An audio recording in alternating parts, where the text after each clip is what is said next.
Hello student, आज का जो टॉपिक मैंने लाया है वो लाया है ब्लड के ऊपर। तो सबसे पहले मैं सभी स्टूडेंट को बता देना चाहता हूँ कि सभी मेडिकल एग्ज़ाम्स में, जैसे कि आजकल तो सिर्फ ट्रेंडिंग है आपका नीट हो गया, पहले एम्स वगैरह जीपमर वगैरह होते थे। BHU अलग से एग्ज़ाम कराता था, MU अलग से कराता था, एम्स अलग से कराता था। अब सभी नीट के अंडर में आ गए हैं। तो सभी नीट के अंडर में जितने भी क्वेश्चन बनते हैं मैं आपके ब्लड के बारे में NCERT के अकॉर्डिंग पढ़ाने वाला हूँ, जो कि सर्कुलेटरी सिस्टम में आपको ब्लड पढ़ना ही पड़ता है। मैंने स्पेशली करके वीडियो बना दिया है जो कि आप यहाँ से पढ़ सकते हैं, और यहाँ से सभी यूनिवर्सिटी के एग्ज़ाम और नीट का स्पेशली मैं बनाता हूँ मेडिकल एग्ज़ाम्स के लिए। तो मेडिकल एग्ज़ाम को कंडक्ट करते हुए आप जो भी एग्ज़ाम BHU वगैरह का देना चाहते हो, नर्सिंग वगैरह में, तो ब्लड इसी के अंदर से आ जाता है। तो आप ध्यान से देखिएगा, मैं बताने वाला हूँ ब्लड के बारे में। देखिए, ब्लड जो होता है, ब्लड का स्टडी जो हम करते हैं उसको हेमाटोलॉजी के नाम से जाना जाता है। एग्ज़ाम में ये ज़रूर पूछ सकता है, कोई भी एग्ज़ाम छोटा मोटा हो या बड़ा हो, उसमें तो जानना ही जानना है। या तो आप मेडिकल कॉलेज में जाएंगे तभी आपको बोलना पड़ेगा भाई कि हेमाटोलॉजी के अंदर हम स्टडी करते हैं ब्लड का। इसके अलावा pH मान जरूरी होता है क्वेश्चन जो वनडे एग्ज़ाम से लेकर मैंने देखा है बड़े एग्ज़ाम नीट वगैरह एम्स पर भी pH मान वगैरह पूछा जाता है। इंटरव्यू वगैरह में कोई अगर बोलता है कि भाई हम तो मेडिकल विभाग से, जरूर pH मान पूछ दिया जाता है 7.4, जो कि स्लाइटली बेसिक हो जाता है। इसके अलावा ब्लड का जो होता है कि एक स्पेशल कनेक्टिव टिश्यू होता है जो कि ब्लड हमारा फ्लूइड फॉर्म में पाया जाता है, और इसके अलावा ये स्पेशल कनेक्टिव टिश्यू होता है। इसके अलावा ये हमारे बॉडी में लगभग 7 से 8% पर बॉडी वेट के हिसाब से पाया जाता है। जैसे हमारी बॉडी का वेट 70 किलो है, तो उसके वॉल्यूम में से अगर देखा जाए तो 7 से 8% ब्लड का ही हिस्सा होता है वैल्यूम। जैसे यहाँ पे होता है in human body 7 to 8% volume of whole body weight. और दूसरी बात होता है, ये हमारे बॉडी में 30 से 32% फॉर्म बनाता है, एक्स्ट्रा सेलुलर फ्लूइड बनाता है। इसके अलावा एक हेल्दी अगर एडल्ट मेल है तो उसके में 5 से 6 लीटर ब्लड हो जाता है, जो कि यहाँ पे मैंने दे दिया है पहले से। ब्लड जो होता है हमारे बॉडी में या मेल बॉडी में एडल्ट जो होता है, हेल्दी है जो होता है, तो उसमें 5 से 6 लीटर होती है। वही अगर फीमेल में बात करें, हेल्दी मेल के लिए, हेल्दी फीमेल के लिए, तो 4 to 5 लीटर होता है। इसके अलावा हम जब आगे बढ़ते हैं तो ब्लड कंपोनेंट्स के बारे में आते हैं। तो ब्लड कंपोनेंट्स 2 टाइप्स का होता है भाई। पहला होता है ब्लड कार्सेल्स और दूसरा होता है ब्लड प्लाज्मा। तो आइए जान लेते हैं फटाक से सारी जानकारी। तो पहला होता है ब्लड कार्सेल्स। ब्लड कार्सेल्स जो कि हमारे बॉडी में 45% पाया जाता है। और यही ब्लड प्लाज्मा अगर बात करें यानी कि प्लाज्मा की, तो प्लाज्मा हमारे बॉडी में 55% पाया जाता है। ठीक, तो हम लोग इन दोनों के बारे में डिटेल स्टडी करते हैं। सबसे पहले हम लोग बात करेंगे प्लाज्मा के बारे में। तो आइए देखते हैं प्लाज्मा के बारे में।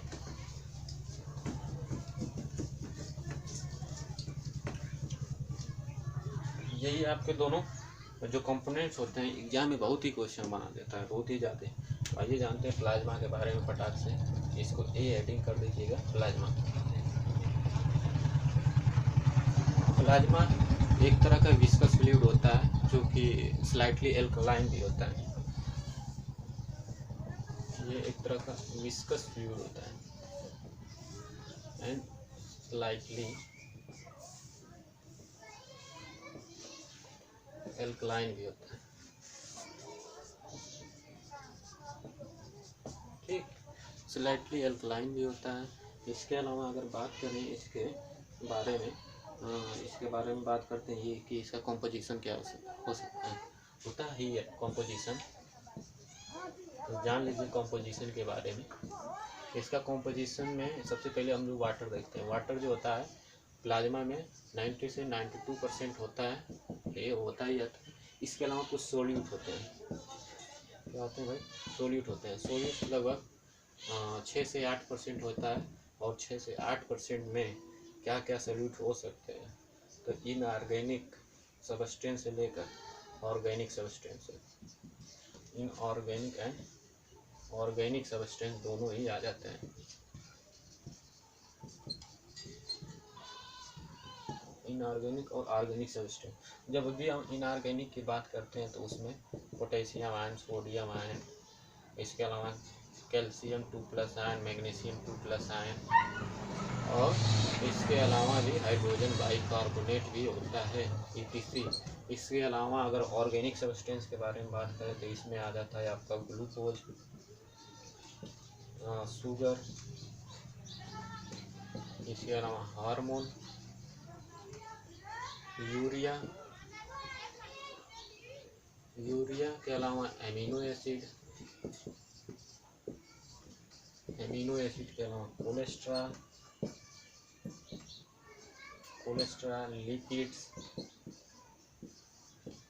लिपिड्स और प्लाज्मा प्रोटीन। क्या होता है? Plasma protein. ठीक, ये सभी आ जाते हैं प्लाज्मा प्रोटीन। तो प्लाज्मा प्रोटीन ये सब आपके आ जाते हैं ऑर्गेनिक सब्सटेंस में। प्लाज्मा प्रोटीन हालांकि बहुत ही अच्छा मतलब होता है, जैसे कि इसके ऊपर क्वेश्चन बनता है कौन कौन सा प्लाज्मा प्रोटीन बनता है, तो अभी हम लोग देखते हैं। इसके अलावा और आपका इसमें और क्या क्या कंपोजिशन होता है, तो कंपोजिशन के अगर बारे में बात करें तो आपके प्लाज्मा में जो होता है, इसमें ब्लड क्लॉटिंग फैक्टर प्रेजेंट होता है। इसमें blood clotting factor present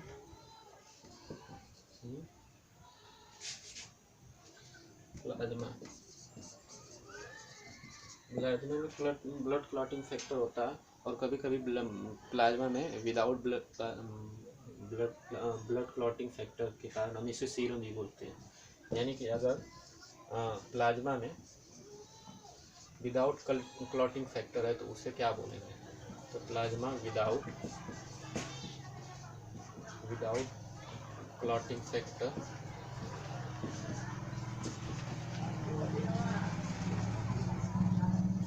is called serum. इसको हम लोग सीरम भी बोलते हैं विदाउट अगर क्लॉटिंग फैक्टर है तो। अब आते हैं कि भाई आपका जो प्रोटीन बचा है, जैसे कि मैं अभी बात करने वाला था कि प्लाज्मा प्रोटीन में इम्पॉर्टेंट है क्योंकि उसका क्वेश्चन बना हुआ है। मैंने देखा भाई एग्ज़ाम, मैंने भी मेडिकल एग्ज़ाम बहुत सारे ट्राई किए हैं, तो इसलिए इसके प्लाज्मा प्रोटीन के बारे में फटाक से जान लेते हैं। भाई देखिए, क्वेश्चन तो बनेगा ही, चाहे वो ब्लड ही क्यों ना हो, उसके कंपोजिशन हो, जितने भी, तो एक एक पॉइंट बहुत ही ज़रूरी हो जाता है हमारे लिए। तो जहाँ से क्वेश्चन बनता है तो उसको हम लोग ज़रूर बताते हैं। तो आइए जान लेते हैं प्लाज्मा प्रोटीन के बारे में। प्लाज्मा प्रोटीन इसमें तीन ही होता है। पहला होता है एल्बुमिन। इसका देखो काम क्या होता है, जो भी ब्लड होता है ना, उसमें ऑस्मोटिक बैलेंस को मेंटेन करना होता है। ऑस्मोटिक बैलेंस मेंटेन, इसको ये एल्बुमिन करता है। दूसरा होता है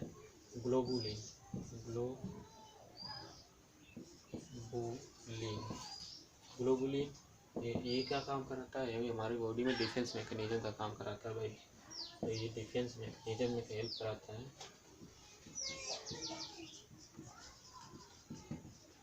और डिफेंस मैकेनिज्म जब हेल्प कराता है तो ये एंटीबॉडी का भी काम करता है, यानी कि एंटीबॉडी भी बनाता है।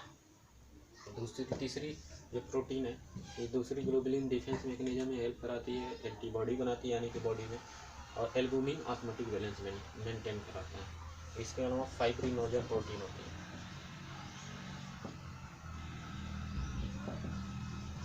फाइब्रिनोजन से कहते हैं, ये तो हमारी बॉडी में ब्लड क्लॉटिंग करता है। It's help in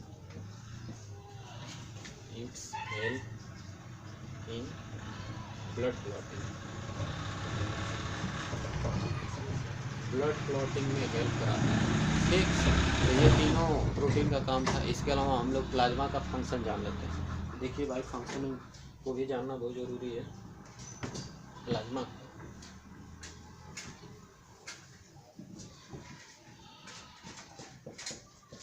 function of plasma,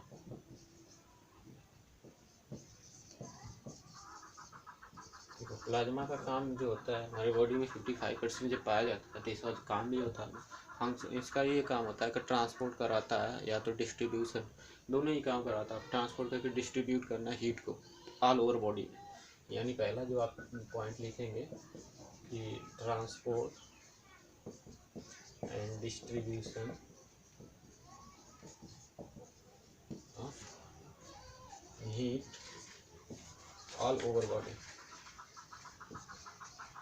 all over body में हीट को ट्रांसपोर्ट या डिस्ट्रीब्यूशन काम करवाता है। दूसरी बात, ये हमारे बॉडी में ब्लड पीएच जो होता है उसको मेंटेन कराता है। यानी कि दूसरी बात, maintenance of blood pH, blood pH को मेंटेनेंस करता है। तीसरी बात, ये हमारे बॉडी में इम्यूनिटी प्रोवाइड करवाता है। क्यों? ये provides body immunity, provides body immunity, immunity. और चौथी बात, last, it also provide loss of blood, is also prevention of blood loss. यानी कि it is also provide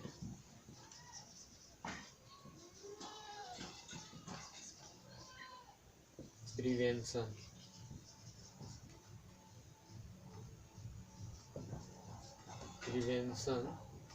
of blood loss. यानी कि हमारे बॉडी में मेजर या माइनर ब्लड अगर निकल रहा है कटने के बाद, तो उसको तुरंत ये रोक देगा ब्लड प्लाज्मा, क्योंकि इसमें ब्लड क्लॉटिंग फैक्टर पाया जाता है। अब हम आते हैं, ये यहाँ तक था पूरे प्लाज्मा के बारे में डिटेल। इसके अलावा अब आते हैं कार्प सेल्स के बारे में। यानी कि कार्प सेल्स जो होता है ब्लड का, 45% ब्लड में पाया जाता है। तो आइए देख लेते हैं ब्लड कार्प सेल्स, यानी बी।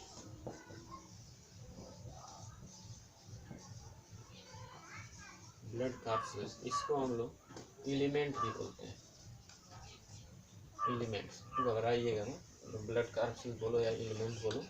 इसे 3 टाइप्स के होते हैं। इसमें 3 टाइप्स का होता है कार्प सेल, जैसे कि आरबीसी यानी red blood cell, WBC white blood cell, और तीसरा जो होता है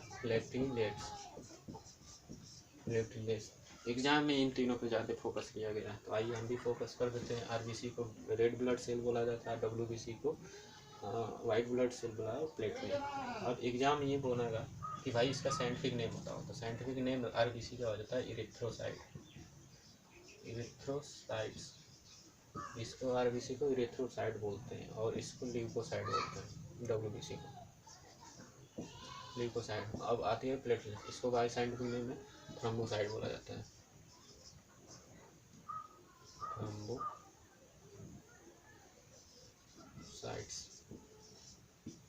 ठीक। और एग्जाम में ये भी पूछेगा कि भाई ये हमारे आरबीसी हमारे ब्लड में कितना पाया जाता है, तो पर क्यूबिक के हिसाब से हम लोग देखते हैं इसमें। तो इसकी जो संख्या होती है तो 5 से लेकर 5 mm³ में पाई जाती है, यानी पर क्यूबिक में ये पाई जाती है, इतनी संख्या। ठीक।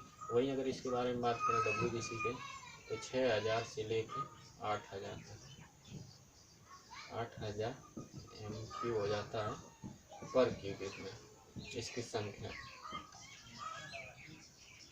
और वही अगर थ्रोम्बोसाइट की बात करें पर क्यूबिक के हिसाब से, तो 1.5 लाख से लेकर 3 लाख तक, 3 लाख होता है पर क्यूबिक में। इसके अलावा इसका होगा एग्जाम में ये भी पूछता है कि लाइफ स्पैन सभी का बताइए। लाइफ स्पैन को भी जाना जाता है 120 दिन का जो होता है आरबीसी जिंदा रहता है, और लगभग 2 से 6 दिन जो होता है ये आपका डब्ल्यूबीसी होता है, 10 से 12 दिन प्लेटलेट का लाइफ स्पैन होता है। इसके अलावा और भी डिटेल जानकारी हम लोग आरबीसी, डब्ल्यूबीसी, प्लेटलेट्स के बारे में अगली वीडियो में जानते हैं। अभी के लिए इतना। Thank you very much.